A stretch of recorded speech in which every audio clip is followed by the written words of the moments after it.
Good evening. Welcome to another late night edition of Diatribes from the Voice of Doom. And now, reporting from the Sublime to the Subversive, your ever petulant host, Voice of Doom. Thank you, Mr. Announcer. Thanks again. Gonna keep rambling because every time I see something, it triggers something, and then I gotta get all weepy. I was at my buddy's house. It's my day off, so I like to play golf on the Tiger Woods video. It's very enjoyable for old guys. No pressure, just play golf. And he's getting a little angry too, and he's pretty apolitical. He doesn't really like to be reminded about how bad things are, and I've always been telling him. I've been a good buddy with him for decades now, so he knows I'm a curmudgeon. He knows that I am telling him the end of the world is coming. He used to shrug it off, and we watch football, and I go, there's going to be a day when you don't have sports on TV, and he laughed at me and said, "You're ridiculous. You're always negative." And 2020 came along, and he started to change his tune a bit. But, things go back to normal, and I'm still going well. We were talking because the football season's starting, and he likes football, and I enjoy it to a certain extent. And I was just saying, I hope we make it to the Super Bowl, because I don't think we're going to have a full season at the rate we're going. And he didn't shrug me off. He said, "I hope so too," which is kind of a sea change, because he's actually going, yeah, things are that bad. But I'm driving home from his place, and I live in Carson City, and it's a city of 56,000 people, and it's very bucolic. It's got a lot of open spaces. It's got a lot of cows, and there's a lot of deer. And there's deer all over the place. And at certain times, they wander all over the city, and that's just the way it is, and we live with them, and it's a very nice dichotomy, or a nice symbiosis, I guess you'd say, that we don't run them over, and they kind of, don't make trouble either. They don't stay in people's yards and eat everything up. So we've got a good relationship with the deer, but they're out there in the middle of the night and crossing the street, and I already got in one accident because of one, and I won't go into detail about that, because I think I already talked about that during the turmoil of the death watch. But I saw cars stopped, and I could see deer all over the street, and two deer, and I stopped behind the car that was stopped, and I watched the deer, and the deer was in mid-step and frozen, and absolutely frozen. And I looked at the deer. It's like a deer in the headlights, and I'm like, maybe I should turn my headlights off. Maybe if there was less light, the deer would just move on across the street. And the deer eventually started walking, and she was limping, and I can tell it was a she because the other deer with her was bigger. And she was limping.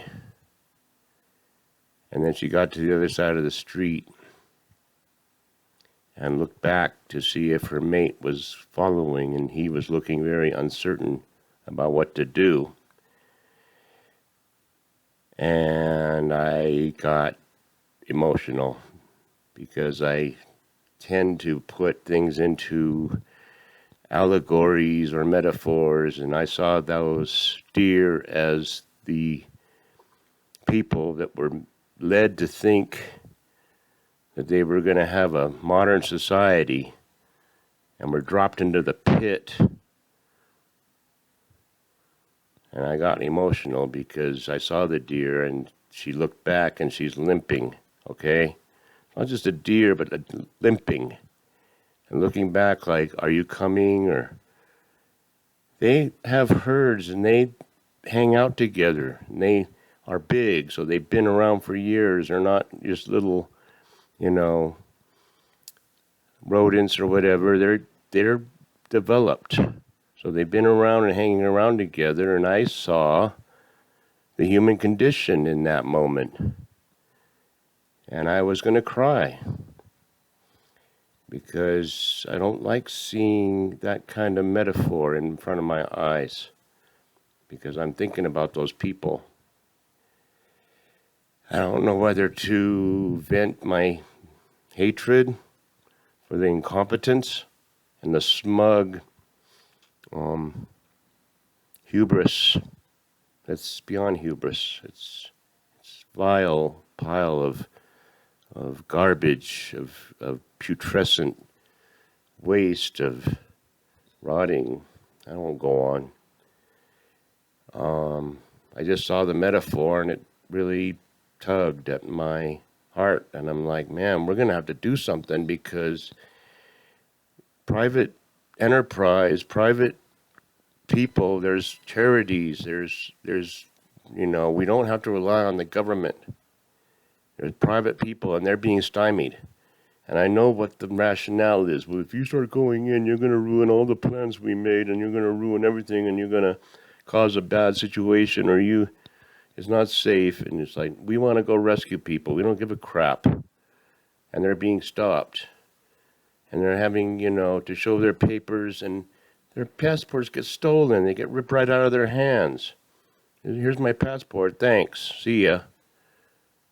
It's utter chaos, ridiculous, and then they don't want any paperwork from anybody coming from the old Rio Grande Valley or whatever down there, Laredo. No papers needed down there. Now, I already told you, the State Department said there's 1,000 terrorists in the country right now. So that's how many for each state? What's 1,000 divided by 50? What, 20? Something like that, 20 times 50. Yeah. So that's 20 per state. And that's just starting, because the terrorists are really going to start coming over now, because they have an open border, and we got like 10 or 20 million people that hate our guts that didn't hate us before. And I mean hate our guts. Taliban, they were always a known quantity. Don't you get it? Now we've made enemies of people that were our friends. We betrayed them. It's a total disaster on a scale that means we might be an asteroid belt soon, the planet. So I'm just rambling. I went from the Sublime to the Subversive, and I'm very angry, and I'll just finish up the next 5 or 6 minutes about how this thing is all going to play out. Because Iran is now a hero, and I'm sure Syria will jump on their back, and they'll become heroes, and all the enemies we had before will be the good guys. Now we have one overseer that's going to watch all this happening and go, how can we use this to our advantage, since we are very powerful and we can pretty much do what we want. And I think they'll do it the smart way. I don't think they're going to be hugely... It's like it's 1939. Do you know what Hitler did? He plowed through Europe with very few casualties. It was a blitzkrieg. They were caught by surprise. People were amazed at how fast he conquered countries in Europe. And not many people died. The most people died when we had to push him back to his little bunker so he could shoot himself. But you guys don't get it. It's not going to start out with a bunch of people. It's going to be a blitzkrieg. It's going to be, we'll take this, we'll take this, we'll take this, we'll take these guys' resources, we'll do this, we'll do this, we'll do that. You're not going to do a damn thing about it, America, because you're not a functioning country anymore. And you can't be trusted. And the only ones that trust you are the guys with, surf punk haircuts. And even they are going to leave the sinking ship eventually. I don't think they have to wait for elections, because there's no time for that. Yeah, an overseer. And the good guys used to be our enemy, and now everybody's looking to them for help. It's like Iran, well, we used to not like you because you're kind of radical Islamist, but hey, you're taking the refugees. Why are they taking the refugees? Because they're kind-hearted people? Well, we're all Muslims together, but some Muslims are more Muslim than others, and you guys are going to be kind of our houseboys and what have you. Who knows what they have in mind? Build up another army, build up a huge, what do you call that? The caliphate army. It's possible now. It's very possible. It could happen in a month or two.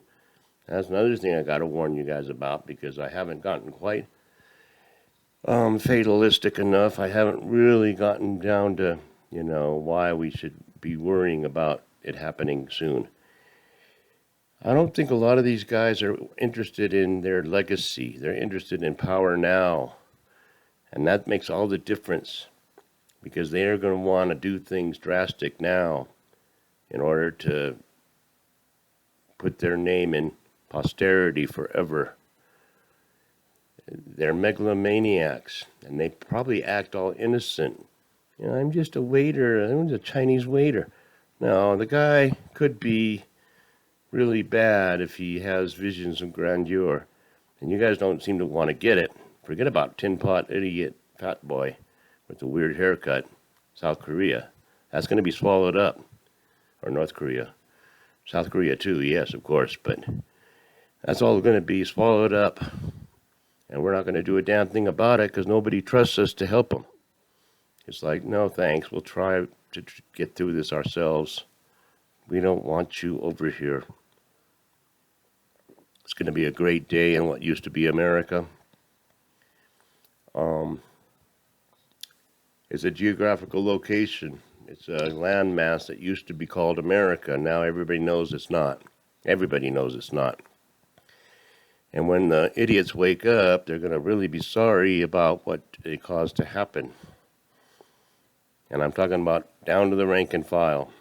Just the way this whole thing played out from a year ago or a year and a half ago, or March 19th, 2020. That was the beginning. And I told my boss when we left that casino dark, I said, when we come out of this, we won't be the same. And he's like, it doesn't sound true, does it? And I go, no. And we didn't talk to each other after that very much because we didn't see each other because we were shut down. And we're still shut down. We're more shut down than ever because nobody knows what to do. And I'm not going to make it even 15 minutes. I've said what I want. I wanted to get the deer story out. I think it's kind of touching. And I'm going to let it go at that. I'm going to call it a night. And thanks for listening. I hope you enjoyed it. Good night.